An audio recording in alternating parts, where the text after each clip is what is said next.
Hi everyone, welcome to today's webinar. I'm Caitlin Smith, your webinar host from Main Street ROI. We are very excited to be having another of our Master Your Marketing series where we bring together leaders in the digital marketing world to bring you great content focused on ways that you can grow your business. The series is sponsored by all of our partners, Optimizer, AdRoll, Active Demand, WooRank, AdThis, and Lucky Orange. For today's webinar, we're excited to welcome Fred Valles, co-founding CEO at Optimizer. The presentation will be about 45 minutes so that we can leave plenty of time at the end for a live Q&A session. Feel free to type any questions you have in the Q&A box along the way, and we'll get back to them at the end of the webinar. As always, today's webinar will be recorded, and we'll send out a replay video along with the PDF of the slides to everyone who has signed up. So if you get any calls or are pulled away for work, don't worry, you're not going to miss a thing. With that, I'll turn the webinar over to Fred so he can get started. Thank you, Caitlin, and thanks everyone for joining us today. So we're going to talk a little bit about PPC and Google Ads and how to get the most out of that platform given all the continuous change that keeps on happening. And a big part of my talk is going to be about PPC automation because that's just the way of the world. We can't escape it, but Google Ads is becoming more automated. And so the question then is, how do we work well within that ever more automated world? So actually, I just wrote a book, came out about a month ago. It's called Digital Marketing in an AI World. Sounds a bit technical, but it's actually really an introduction for account managers to understand what kind of roles they can continue to play as the machines are taking over some of the work that they do, and then how you position that work that you do to your boss and to your client, right? Because your boss or client might come to you and say, hey, well, isn't Google Ads basically automating all of the things that I pay you to do? Like, why am I still paying you for all of this? And there's actually a really good answer to that. There's a lot of work humans still need to do. And that's what that book is about. So check it out if you're interested. But the reason I wrote this is that I have a long background in Google Ads. So I was one of the first 500 employees at Google, was very involved in building the Google Ads product, which back then was, of course, called AdWords. Was involved in the acquisition of Urchin, which is now called Google Analytics. Was one of the people on the original AdWords editor team, was on the quality score team for a long time. So a lot of stuff that you have probably been exposed to in Google Ads. I had some hand in the early stages at least. But then after 10 years at Google, I decided it'd be more interesting to maybe go and solve some problems that I thought were really important in the PPC space. And that's why I co-founded Optimizer. So it's a tool company used by agencies and in-house PPC experts to just make themselves more efficient. I do quite a bit of writing on the industry, search marketing, and you can follow me on Search Engine Land as well as Twitter if you're interested to see what I'm thinking. So for today's presentation, about 45 minutes, and there's really 5 things that I want to talk about. So 5 capabilities we can't really ignore if we want to get the best results. And it kind of breaks down 2 ways. So first of all, I'm going to talk about 3 ways that Google has automated our work. So these are features from Google that we either can choose to adopt or that we have to adopt because there's just no way out of it, like close variance. That's on by default. There's no way out of it, but it is still something that we can control.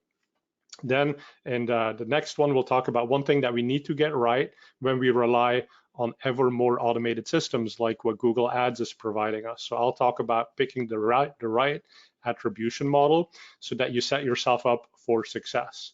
And then, as promised in the email that we sent out to invite everyone, we'll also talk about ad scripts. So as you sort of figure out these things that you have to do, how do you make them more efficient? How do you automate them a little bit more? So that'll be about ad scripts. And by the way, I am just noticing that at the bottom it says SMX Munich. These are actually new slides. So I took some old slides from Munich. That's why it says that, but this is new content, so don't worry. Anyway, but before we get into these 5 topics, I did want to talk a bit more about automation because we'll cover automation throughout the whole deck. And I didn't want to wait until the very end when we talk about ad scripts to really go in depth on that. So here's one premise of automation, and we cover this in the book too. But basically, Google is doing all these automations for us, and it's kind of a black box robot where oftentimes we don't have a lot of control. We don't really know what the thing is doing. So there's the whole premise that if you add a human layer of oversight, the human plus the automation is greater than, and that's a greater than sign, that's not an arrow, but it's better than using the automation by itself. And this is a premise that's existed in a lot of industries. Like even in weather forecasting, studies have been done that say if you use these sophisticated computer models, but you still have a human meteorologist taking a look at those and kind of making sense of it, you generally get a 25% more accurate prediction than if it was just the computer models by themselves. And the same thing applies in PPC, right? So that's kind of a well-held tenet that most of us agree on. We need human oversight over the Google robots. But now one thing where if people are talking about automation in PPC, oftentimes they kind of confuse automation with artificial intelligence. And so what I wanted to put out there is that automating Google Ads is not the exclusive domain of Google by itself. We can all automate things too, right? And the point here is we don't have to be artificial intelligence or machine learning experts. We can also do simple automations. And so what that really means is rather than just having the Google black box robot doing things by itself, why don't we put in place a friendly robot that does our work, right? So, and generally the way to think about that is if you do a process that you can write down and you write it down for another human to do, right? So say that you've gone to Odesk and you've hired someone to do your keyword research and you said these are the 10 steps you go through. If you can write down what those 10 steps are, the chances are you can tell a computer to do it. And this is now your friendly robot. And so instead of you monitoring the automation, it's your friendly robot that starts to do it. And this could be something as simple as an automated rule that kind of keeps the Google black box robot and automation in check. And so this is a concept that I call automation layering. So you're layering your automation on top of the Google system. And throughout this presentation, I'll cover a lot of scripts and little free pieces of code that you can use to build your own friendly robot where you have control over what it does. Okay, but so let's jump into some of the Google Ads features that are really important these days. So the first one is responsive search ads. Now, I did want to explain what all of these concepts are because I know some of us are pretty advanced in PPC, but not everybody on this call. So what are responsive search ads? We often call these RSAs for short. Well, the premise is that in the past, as you can see on the slide, we tended to write an entire ad. So we would put the headline 1, headline 2, now headline 3, and then the description lines. And we'd sequence those in the correct order. Now what Google is saying, instead of writing the exact ad, why don't you give us all the variations of the headlines and all the variations of the descriptions? And then the smart system, the machine learning system, will figure out for every single user who's doing a search, what is the best combination of headlines and description lines to draw that user into clicking on the ad and hopefully converting from the ad. So instead of writing fully qualified ads, we're just giving components of ads to Google and then they figure it out. Now, the reason that this is so powerful is that Google actually says, and we've looked at this and it seems to be true, but your ads will show more often than before. And so Google says, well, there's new inventory that's available. And the reason for this, it's not really new inventory, it's just that there's more opportunities for your ad to show for existing searches. So whereas in the past, Google may not have been able to take one of your ads that you'd fully written out and make it relevant to someone doing a search for something like Google Ad Planner, while now they can actually use machine learning and they can figure out on the fly how to put together the right components of ad text, how to put together the right call to action, and make an ad that's really compelling to a user doing that specific search. So the additional inventory just comes from the fact that your ads all of a sudden will have a high enough quality score that they can qualify to show up for these searches that in the past they simply may not have been eligible for. So, you know, the premise of this is pretty exciting. We all want to get more inventory. We want to get more sales, more leads. So the problem is that Google, in the beginning especially, made it really difficult to get started with responsive search ads. So they would say, well, here's an ad group, and this ad group needs a responsive search ad. And here's a blank box, so you can give us 15 headlines and 4 descriptions. But starting with a blank box, that's always kind of challenging, right? So especially if you have an account with thousands of ad groups, well, you have to do this thousands of times, and that's just going to take more time than you have. So what we said, well, we can use technology. So with an optimizer, we have an RSA builder tool.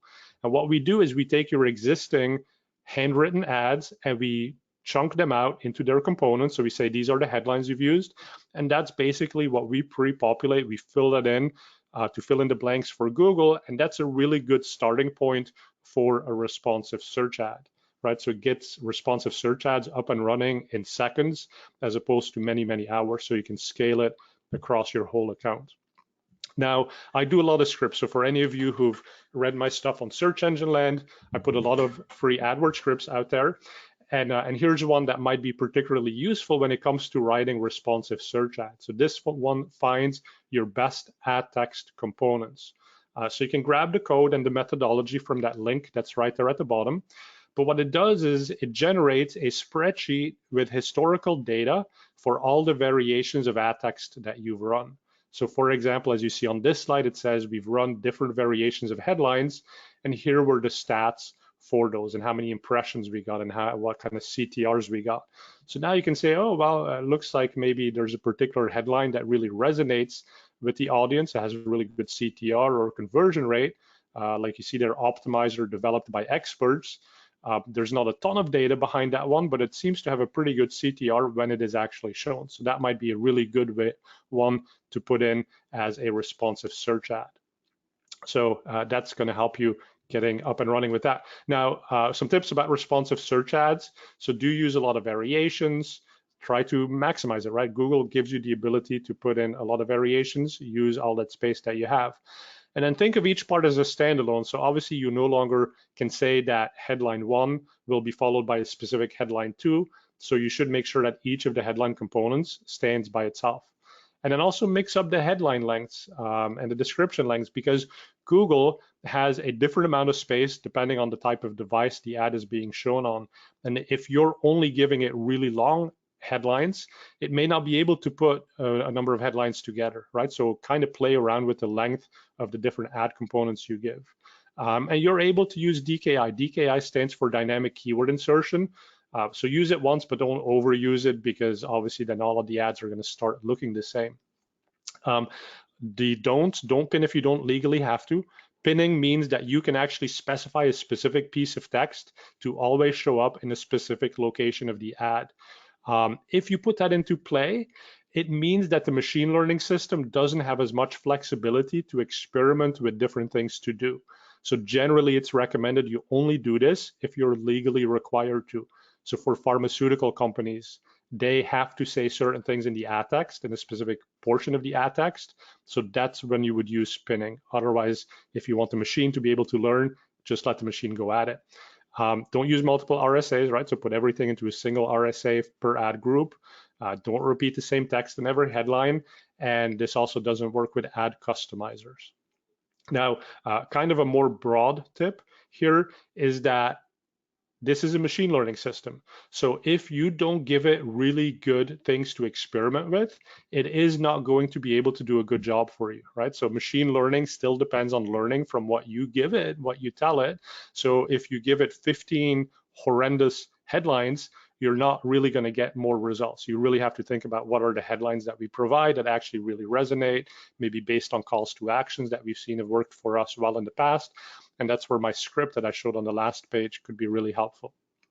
Now, here's some industry criticism, right? So some people say, well, when I test responsive search ads versus ETAs, which are expanded text ads, those are the ones you've written yourself and said exactly what order things need to appear in.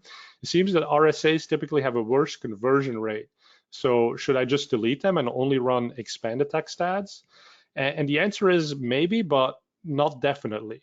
The reason is you need to really dig into the data to start to understand this. And so if this is a concern of yours, here's another automation layering script that I've made available. So you can find the methodology at the link right there. But basically what we're doing is we're segmenting the analysis down to the search term level. Remember, Google said we're going to be able to show your ad for search terms where your expanded text ad would not have been good enough in the past to show up on.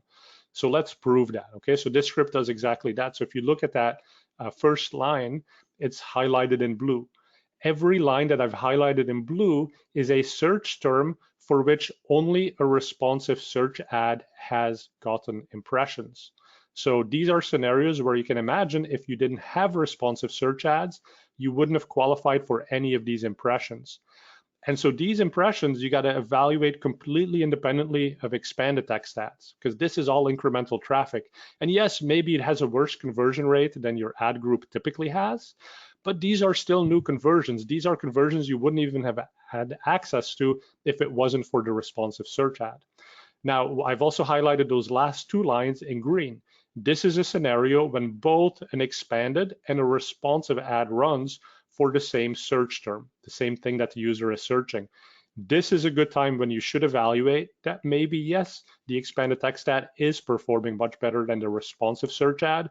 So in that case, it might make sense to move this keyword to an ad group by itself, which only has an expanded text ad and no responsive search ad. Right, but the point here is you have to really go deep into your analysis to understand what's really working and what's not working. Kind of these broad statements about RSAs don't work. That's usually not exactly the case. You have to go deeper to fully back that up. So here's a script that you can use to do that. So close variants are the next thing we're going to talk about. Okay, so what are close variants? Now, close variants are different from RSAs, and that RSAs, these ads that we just talked about, these are completely optional. You get to choose whether you use this sort of automation from Google. Close variants, on the other hand, are a thing within keyword match types. So these are not optional. You have to use these. So since you have to use these, my point here at the end will be you have to find ways to control it and make sure Google's doing a good job for you. All right, but so what are keyword match types to start, right? So most of us on the call know this, but advertisers can use different keyword match types to decide how closely the search of the user has to map to the keyword of the advertiser. And only if that mapping is close enough based on the keyword match type can the ad be shown. So it's a way to give advertisers control over when to show the ads to users, depending on what the search query is. Now, so that's where the match type comes in, right? Now, in 2014, quite a long time ago, Google started to introduce close variants. And the premise was very simple. They said, you know, there's a lot of typos, there's plurals, there's stemmings. All of these things are really basically the same keyword, but they make it harder for the advertiser who wants to run on an exact match keyword. Exact match, by the way, means that the query has to be exactly the same as the keyword.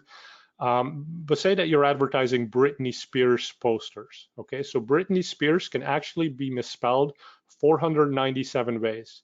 It could be misspelled more ways, but there's actually 497 common misspellings of the name Britney Spears, which is kind of crazy, right? But now imagine you're selling these posters. Do you really want to put in 497 different variations of that same exact match keyword? You probably got better things to do with your time. So Google said, well, we're automatically going to figure out what these typos are, and then we're going to start showing the ad for it, even if you have an exact match keyword, because we're going to call this a close variant of that keyword. So in the beginning, it was fine. Then in 2017, Google gets a bit more aggressive, and now they say, well, actually, we might change the order of the words, and we might also add function words to the queries. Which is still kind of okay, but now in 2018 they get really, really aggressive, and they say a close variant could even mean a search, a keyword that has the same meaning as the keyword, okay? And this is kind of tricky now, because now for exact match, you really no longer have exact matches. So here's some examples that I've pulled from reports that we've done. But if my keyword was the exact match, blank kids pajamas, well, Google might show your ad for something like blank kids PJs. Okay, so that's fine because the intent of pajamas and PJs is basically the same. It's kind of a synonym. Now, you know, you look at the last one, there's camo sweatshirt and camouflage sweatshirt. So it looks like there's a typo going in there. There's a similar intent. But these are no longer exactly the same word, right? So you kind of have to understand what Google's doing, if they're staying pretty close to the intent, or if they sometimes potentially get it wrong. Because if they get it wrong and they show you for something that they think is related, but it's not really related, you might actually start getting pretty bad performance. Now, this is kind of an eye chart here. So I recommend you take a quick screenshot of this. And we will be sharing the deck afterwards, by the way, but so this is kind of how match types work now that Google has changed how close variants work. So people sometimes say, well, what is the most specific match type I can use? And there's no longer a really easy answer to that. It kind of really depends now. And so between exact match and phrase match, they have different benefits. Phrase match, which used to not be the most specific one, but now it is the most specific because it preserves the word order, more or less. Exact match, the meaning has to be the same, but the order of the words can be completely changed. So take a screenshot of this and put it next to your desk the next time you're putting keywords into the system. Now, what I wanted to do was understand, okay, how does Google think about close variants? What are they actually doing with my account? I want to have some oversight over it. So I wrote this script. You can grab the code, run it into your Google Ads account. And by the way, at the final section of this presentation, I'll show you exactly where to put the code, but that's the link to get the code. So grab this code and it's going to generate a Google spreadsheet, which has the keyword that you had into your account, which was an exact match keyword, and it's going to show right next to it the search term for which Google showed your ad. So as you can see, my company name Optimizer, people have a really hard time spelling it, so we get a lot of typos for it. I'm completely fine with those. These are great because it's still people looking for the company. They just don't know how to spell it correctly. So we still want to show ads in these scenarios. But if I was starting to see something a little bit further removed from the concepts of what we're advertising, this would be a good trigger for me to say, okay, well, maybe I need to go and take a bit more control over it. So the question then becomes is, great, now we have a report, but how do I have my friendly little robot that actually automates based on this? So could we enhance a reporting script like this one so it automatically puts in negative keywords if I find a close variant that's not exactly in line with what I wanted it to be? And so the two ways that we could do it is, the first, we could say when the query underperforms the keyword. This is a really cool way to do it because close variants are never in and of themselves bad. It's the performance that could be bad. So through a script, we can actually very easily measure, and you can see this on this page, but basically we have columns here for the clicks and the CTR and the conversion rate of the keyword. And then we have the comparison for the clicks, the CTR, and the conversion rate for the query. So we could see for that keyword as a whole, does that have better performance than that specific query that Google thought was a close variant? And so we could say if the query underperforms the keyword, that's when we make it a negative. Otherwise, just let it run because it's driving great performance. Or we could do another thing. We could take a more semantic analysis, and that's the second point. So we could say if the query is too far removed from the keyword, that's when we're going to want to make a negative. And so we can write a little automation that does that. So the good thing about ad scripts and then the pieces of code that I'm giving you in this presentation is that you actually have the code. So you can tweak it in ways that you see fit. So it's not an automation that I'm telling you exactly how to manage the account. I'm giving you a starting point and you can tweak it to do exactly what you need it to do. Now, adding a negative keyword is actually super simple. It's literally that one line. So add group dot create negative keyword, and then whatever the negative keyword has to be. It's as simple as that to add a new negative keyword to the account. So then you might say, well, how do we actually look at the semantic closeness of a word? That's a pretty hard analysis. Well, it turns out that a smart person called Levenstein, he wrote a function for calculating the distance, and it's a very simple function. So it says we're going to take two words, the input word and the output word, and for every character that we have to change to go from the input to the output, we're going to add 1 point.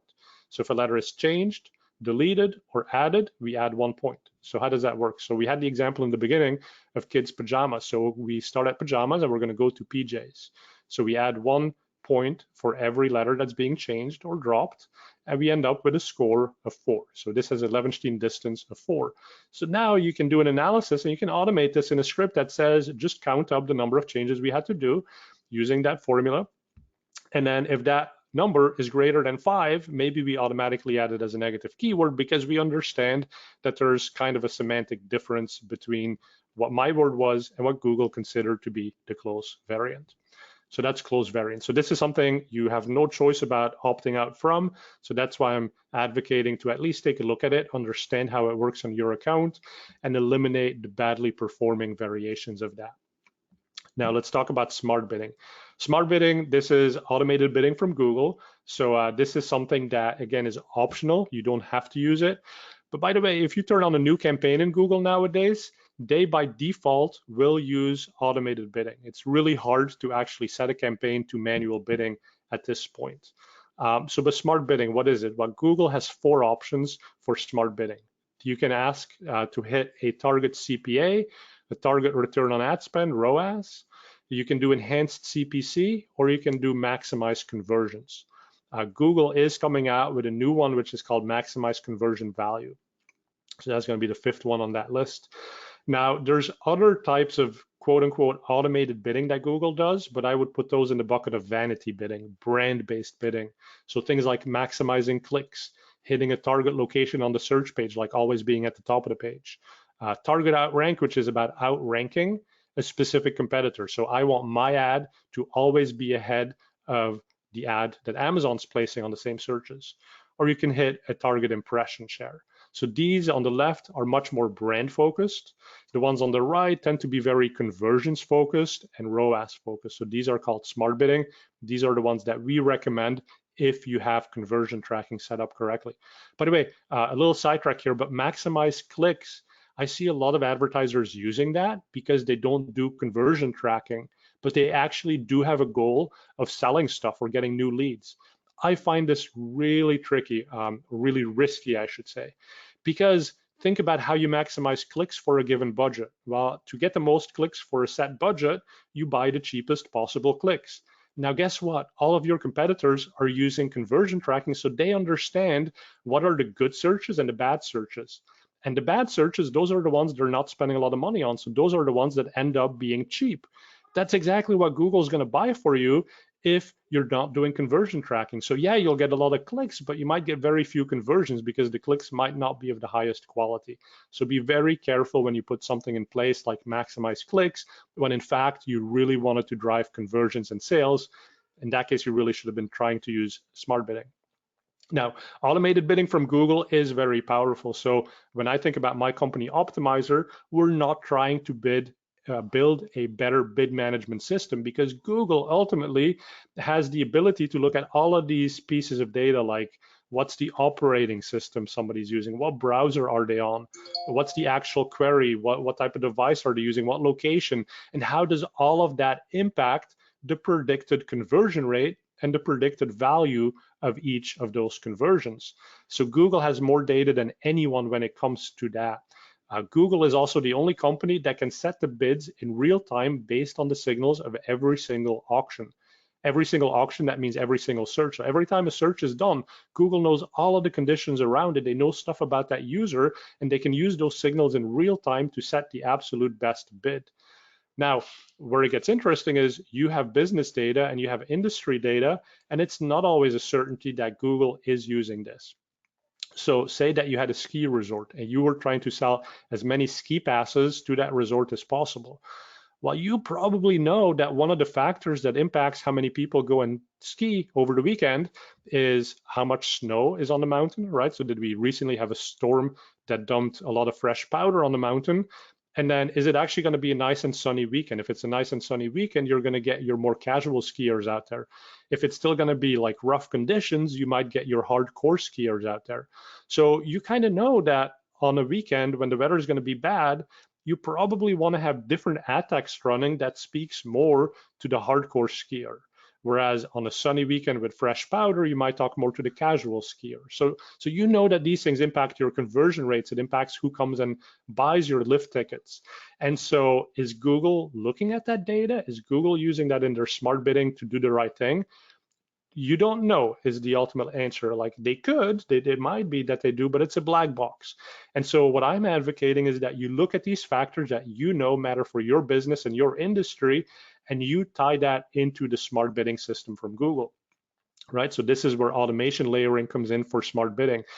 Smart bidding, by the way, is not the same as automated bidding. So the only thing that Google automates in smart bidding is using the predicted conversion rates and the predicted value of those conversions together with your goal to turn that into the CPC, cost per click bid, that the auction requires to rank your ad against all of the other ads, right? So what I'm showing here is on the left side, you got your business data. For example, you have a promotional schedule. or you have the weather data, or you have something else that you know matters for your business, and then you feed that into the parameters that Google can use to do its smart bidding. So right now, for example, you could set the TROAS target, target ROAS, okay? Soon, you'll also be able to do things like set a seasonality adjustment and do a conversion rule. Seasonality adjustment means that you can tell Google that you expect some seasonal event to take place over a certain number of days, and then they will adjust their predicted conversion rates for that. And they will also remove that data from the system after that event has happened so that future bids will not be influenced by, for example, a spike that was associated with a big promotion that you were doing. Now, Google specifically says this themselves, but if you have some sort of an event that's going to change conversion rates for a short period of time, say 2 or 3 days, a typical weekend, we have a holiday weekend coming up here in the United States right now, so it's going to be Independence Day weekend. So I bet you half of the retailers are going to be running special promotions. Well, Google is going to be really bad at picking up on that higher conversion rate that's going to happen because you have better prices than usual. So Google says, actually, you have to change your ROAS target for that period of time to account for the fact that you'll have higher conversion rate, but the Google smart bidding system will be too slow to pick up on that. And so you would miss some opportunities because of that. Conversion rules, the third thing on here, this is really exciting too, because now what you'll be able to do very soon with Google is you'll be able to say, I want to value things differently if it's a new user or an existing user, or depending on the device type that somebody used. So you'll have all these conditions that you'll get to say, okay, if it's a new user who bought something from me for the first time, even though they only spent $50, maybe I want to say that was actually worth twice as much, because 70% of my customers, my new customers, they keep coming back, right? So this is a really high value interaction because I brought somebody new to the table that hadn't been a customer of ours before. So that's what conversion rules will enable you to do. But again, the insight of how do you set those rules will come from your own business data on the far left of this slide. So that's really important. Now, these are things you can use, okay? So the next one is attribution models. This is more about how do you measure things in the correct fashion to help you make the right decisions. So quickly backing up here, but what are attribution models? So Google has 6 attribution models, and this is about how you value the different touch points a user has as they interact with your ads from Google. Now, attribution models within Google Ads means measuring interactions within the Google Ads system. If you think about attribution models more broadly, it's also about interactions that happen across different platforms like Microsoft Ads, Facebook Ads, or even interactions where somebody comes to your page through an organic listing that you have. Okay, but the point is, how do you value each of those interactions? A lot of people, or actually everyone back in the day when I was at Google, we built last click attribution modeling. So it literally said the last interaction someone has before they convert, that's the one that gets all the credit. So whatever that keyword was, the last one they searched, that gets all the credit. But then that's really ignoring a lot of the other touch points that people are having. And people are having more and more touch points than ever before as they do more and more research. And so the danger here is that you got to think about all of this as a funnel, right? So users tend to start with kind of generic searches, and they need to be guided down a path of conversion. So in the beginning, you have to build awareness. So somebody might search for sneakers, and then they might be like, oh, I saw an ad from Adidas, and Adidas sells sneakers, and now I know their brand, so maybe let me search for Adidas running shoes. Okay, and now they see the different Adidas running shoes, and maybe now they're considering buying a specific kind of running shoe. And eventually they figure out they want to buy the Boost 19 shoe, and now they go and specifically search for that. The problem is, people would not have known to search for Boost 19 if you hadn't told them in the beginning that Adidas sells running shoes, if this customer was not already loyal to the Adidas brand.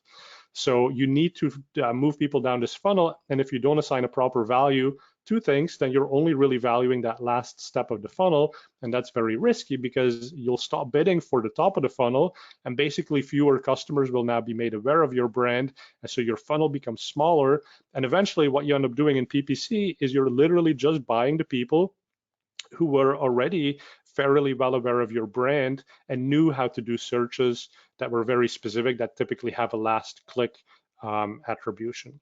So that's why last click attribution is so dangerous. So the obvious question then is, well, if we can't do last click attribution, what should we do? By the way, across Optimizer, and we manage quite a few accounts, quite a lot of spend, but around 60% of our spend no longer uses last click attribution. So this is clearly something people agree on should no longer be done. But the question then becomes, well, what do we put in place instead of last click attribution? So if you have around 400 conversions per month, consider data-driven attribution. This is the most advanced machine learning model that Google can use. Now, if you want to start off a little bit more conservatively, you don't have as many conversions, use time decay. Time decay basically it's the closest one you can get to last click attribution, but you still get the added benefit of tracking some of the older touch points that the user had. And then if you want aggressive growth, that means you have to be visible at the very top of the funnel, right? So you have to bid aggressively just to get people to be aware about your brand. So that's when you want to use that last one, which is position-based attribution modeling. So these are the attribution models. So finally, let me wrap up here with a word on scripts. So of all these things, like this is all a lot of work, right? So how can we automate some of this? So some of these scripts that I've shared throughout the presentation are pieces of JavaScript code that will automate tasks as you specify they should be done, and you can put that on a schedule. Okay, so anyone can actually use scripts. So if you know how to do copy and paste, you can get started. So open up some of the links I put in this presentation, grab the code, copy it, paste it, and then you're done. So here's a very simple script that you could grab. So the link is right there, but if you wanted to make sure Google was doing 120% over delivery, by the way, over delivery means that when you set a daily budget, it doesn't really mean Google has to stay within that daily budget. It means that on average, over the course of a month, they should not exceed that average daily budget. So back in the day, it used to be that they would never spend more than 20% over your daily budget. Now they spend up to twice your daily budget. If you don't like that, you want more control, here's literally 30 lines of code that get you back to any level of over delivery that you want, anywhere between 0% over delivery and the most aggressive that Google can do, which is 100% over delivery. And all you have to do is change a single line of code to make it exactly the level you want. So sometimes people do get a little bit scared about scripts and technology and coding. And so then I ask, well, do you know how to operate this thing here on the left side of the slide? And most people, including myself, I don't know how to operate this, right? So this kind of looks complicated, but do you know how to operate this? Well, this is actually one of my old remote controls. I took it apart for this photo. That's literally the circuit board from that remote control. And we all know to push the button to change the channel. Pretty simple, right? So we don't really need to know about everything that happens behind those buttons. We just need to know where the buttons are. And it's the same with scripts. So if you look at these two lines here, lines 3 and 4 from that script, these are your settings. These are the buttons. These are the configuration, like on your remote control. Everything else, all the other lines, that's the logic.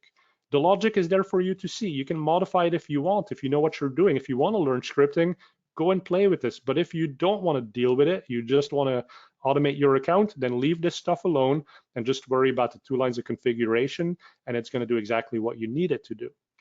So a couple of places to pick up a few pre-built scripts. So Google itself has some really good solutions. We have free AdWords scripts, and of course optimizer.com. And then Kuzai has a really great list of the 100 most popular AdWords scripts as well. So get those links right there. And then once you get those, it's as simple as copy and pasting it into the Google Ads section, the scripting section. And this is about a 7-minute course that we just posted on Hero Academy.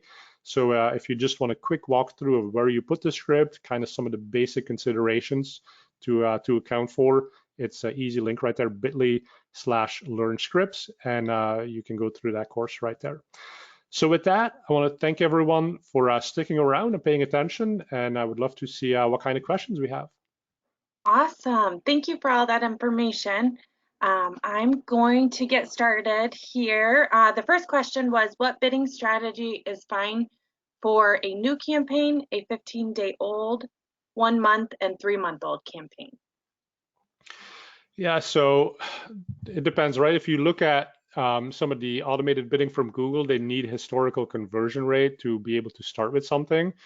So it's not so much, I think, the amount of time that matters as it is the number of conversions that you've been able to drive. Obviously, the more conversions you have, the better Google's going to be able to predict the conversion rate.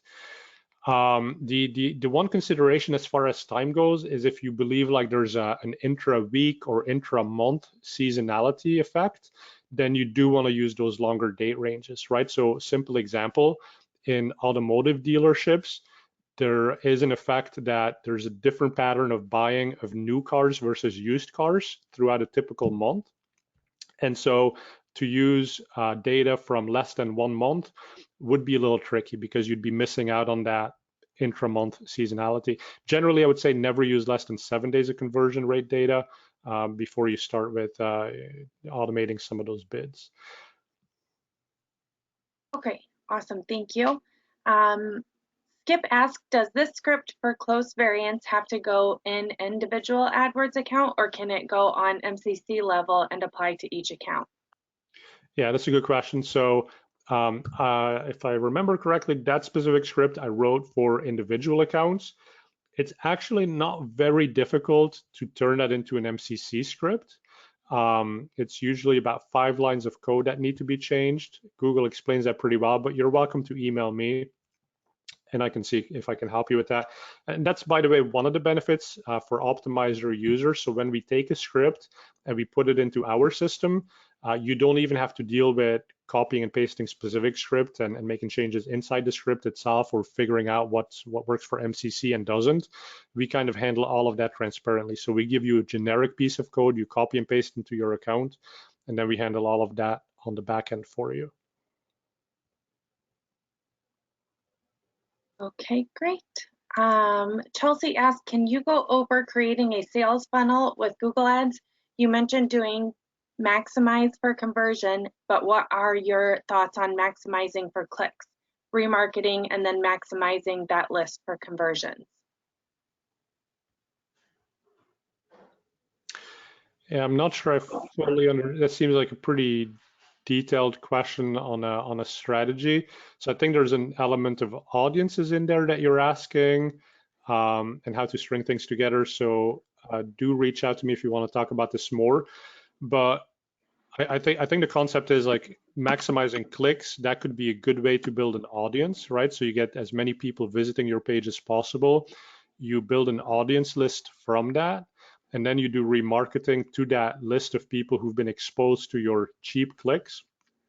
And now you start to give them other ways to buy from you. And so you can use that remarketing list to boost your bids for keyword searches, but you could also use that remarketing list to show ads to that user as they just are on the display network, as they're interacting with YouTube videos, that kind of stuff. There's kind of a cool principle. You don't even have to use Google Ads for it. So one notion is like use social media to build early engagement. So one thing Optimizer does, for example, is we'll put out blog posts. We'll advertise those blog posts on social media with the point of getting people who are interested in PPC to come to our site. And then we know based on the cookie that that person is interested in PPC. And now as they start doing searches related to things that we do, like reporting automation, we can say, oh, this user clearly is interested in PPC reporting because they've been to our site, so now we can bid more for that. So there's interesting ways to string all of that together, but that's just one of the many ways to do it. I don't know if that answered your question, so feel free to email me if not. Okay, perfect. I provided her with your email also. And there was a couple questions. We can send a link to the scripts that you mentioned. So we'll send that out after the webinar as well. And then Alan had a question, do scripts go in the AdWords account or in the website? Yeah, so the ad scripts go into the AdWords account. There's a specific section under the tools for scripts. Very easy to copy and paste. Look at that video from the last slide I did. So I'll load that up again if I can. So if you go to that link, it's like literally a 7-minute walkthrough of exactly where to put it, how to turn it on, how to schedule it. So these scripts are cool because they can run automatically once per hour. So some of my favorite scripts really have to do with checking for anomalies, right? There's no way that I'm going to log into my account every single hour I do need a few hours of sleep, unfortunately. So, but even throughout the night, this script logs in every single hour and it says, do we have roughly as many clicks as we would expect by 4 o'clock in the morning for this campaign? And if not, it sends me an email. Now, obviously, I'm still sleeping at 4 a.m., but at least when I wake up at 6 a.m., I've got that email that tells me before having breakfast, maybe go and take a look at this account because something's going on with it, right? And so that's really some of the power of scripts. So they're really exciting to learn. So I'm happy to hear some people kind of getting into this from this presentation. Very cool. Michelle said, you mentioned in the RSA tips that you shouldn't use multiple RSAs for now. Why is this? And is this just at the ad group level or at the campaign level? Yeah, good question. And thanks for asking for clarification on that. So it's at the ad group level, right? So within one ad group, don't have multiple RSAs. And it's just because the machine learning system then kind of gets, I suppose, a little bit confused because it has too many options. So I think Google is really trying to get us to focus on 15 really good headline variations. I think if they start finding that, yeah, really we should ask for 30 or 50, then they'll just open it up that way. But making multiple RSAs is generally not helpful to the machine learning system to figure out what works best. Okay, thank you. Charlotte asked, what time frame does Google use when they make recommendations? So yeah, there's a lot of recommendations that Google uses or gives. The time frame, I suppose, depends, right? So if it comes to stuff like the opportunities tab, they might use a different date range than in a machine learning system. Now, here's the thing about a machine learning system. So historically, so when I worked on quality score, for example, at Google, right, we would look at recent data would be weighted more heavily than old data. So, and that was to say that if somebody had a keyword and they had really horrible CTR performance back in the day, but then they had changed their ad and all of a sudden the CTR was much better because they had fixed something, well, then we should give them the benefit of that, right? We should weigh that recent history more heavily than all the mistakes they might have made in the past, and vice versa, right? If you had a really good ad and you made it into a bad ad, then we should probably give that a lower quality score based on that recent poor performance. Now, that kind of all changed with machine learning. So machine learning, the models can do, depending on which model you use, but they don't have to look at historical data as much. They can sort of look at patterns throughout, and they can figure out themselves if that recent history weighs more than old history. Generally, I would say discount anything more than a year old. And Google, by and large, will also discount that because they do know that the industry moves fast. Consumer behavior changes pretty rapidly. So, signals they saw a year ago probably are not that meaningful. And when they push new machine learning models, which they do periodically, then obviously that's those machine learning models. They're called learning models because they were taught over a period of historical data, and that usually, depending on exactly what they're trying to do, doesn't go too far back, right? So and that might be more the case on conversion rate, CTR. Now in Optimizer, we have a budget recommendation tool and a budget prediction tool that actually does go back a couple of years for the simple reason that we need multiple years to see seasonality. So we need to understand that, okay, last year around Black Friday, it seems like all of a sudden traffic spiked, but we don't know that that's a pattern, right? So that's why we want to look at multiple years of data, but now this is specifically like to budget and spend. So we know there's always a spike every year around Black Friday, but then we look more granularly at the last year of data to say, okay, well, we expected this peak at Black Friday, but we also wanted to level set it and know that this year clicks have gotten 20% more expensive. So the spike that we expect will also be 20% higher than that. So it's kind of mixing and matching different date ranges for the analysis. And that's what machine learning is really good at. You can kind of combine those different time frames together and just kind of get the answer to the question that you need. Okay, thank you. Leon asked, how important are the amount of conversions before you move to smart bidding? Yeah, so I mean, I think Google's guidance on that is about, they change between 15 and 30 per 30 days. But again, the more that you have, the better.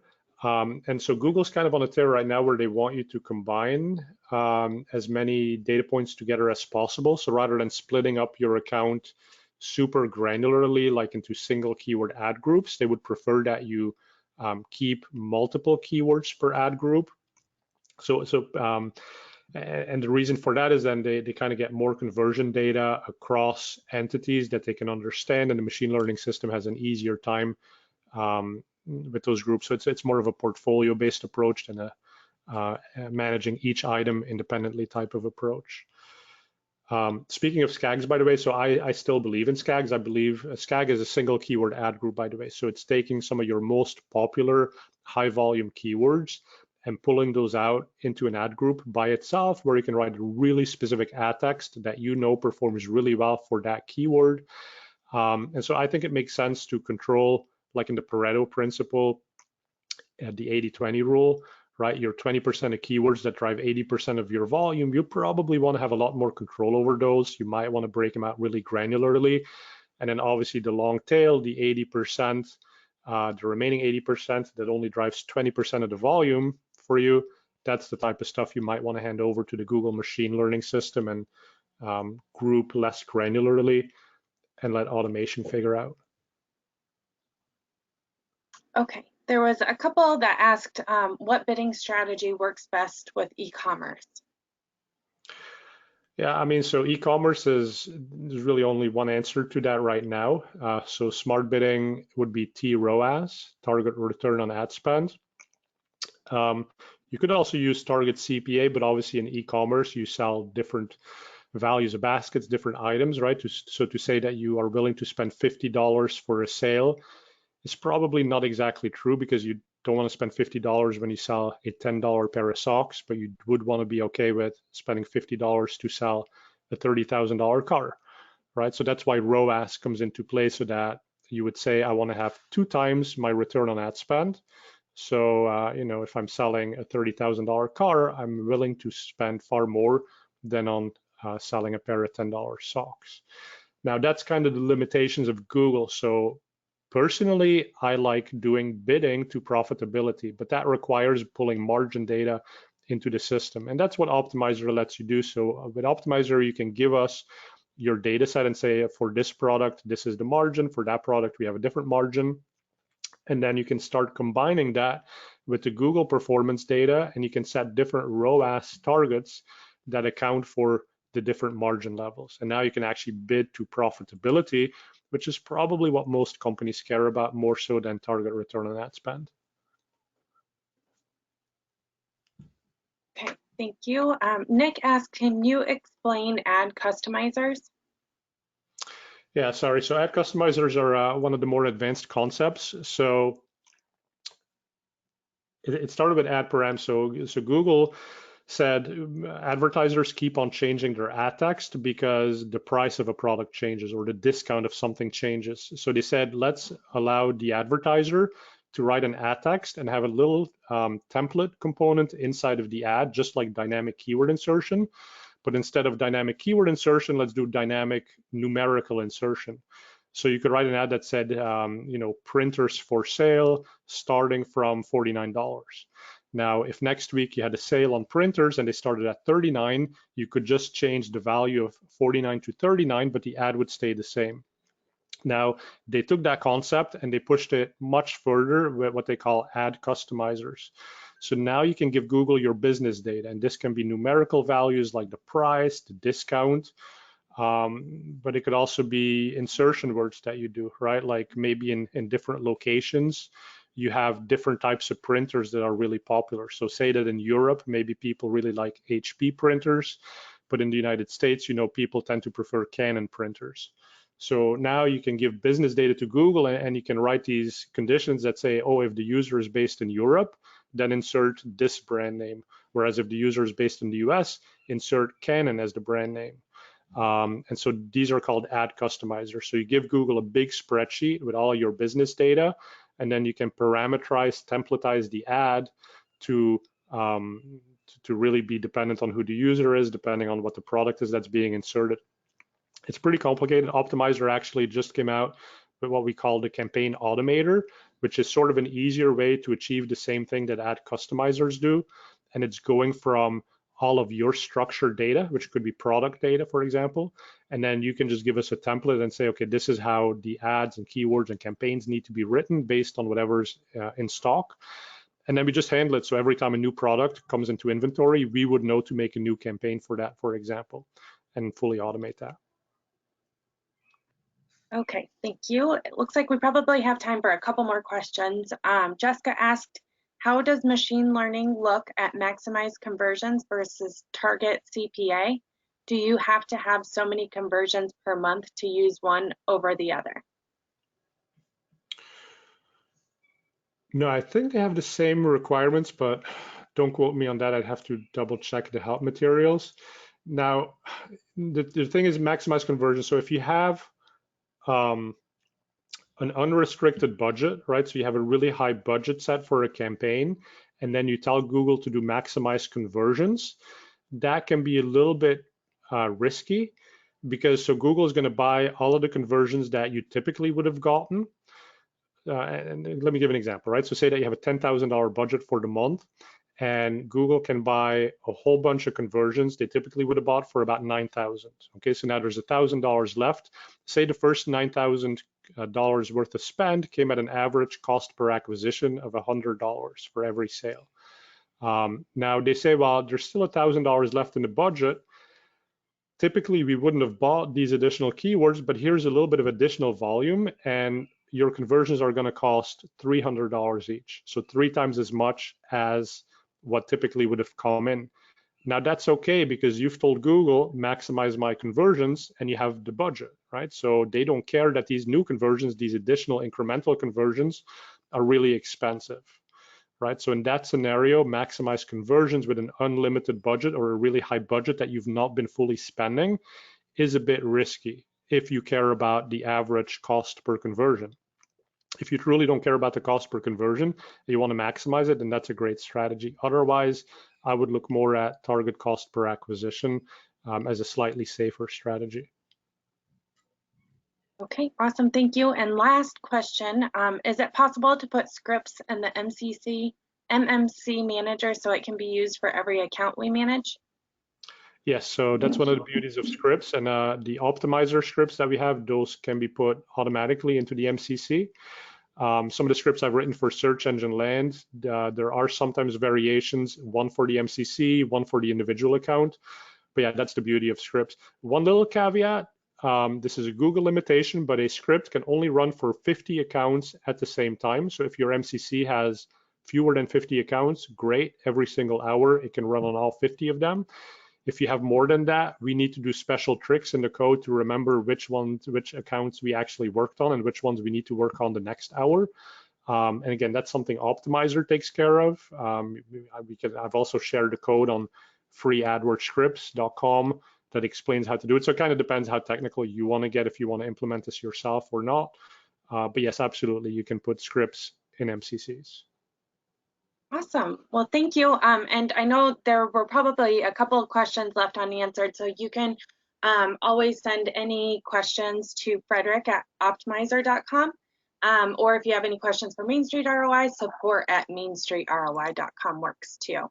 And then actually this is going to wrap it all up. So thank you all so much for joining today's webinar. Thank you so much to you, Fred, for this great information. There's a lot of participants that were thankful in the comment section as well. And as a reminder, we'll be sending out the replay video and PDF of the slides, so look out for that. And we hope to see you next month for our next Master Your Marketing presentation. Thank you, everyone. Thank you. Yep.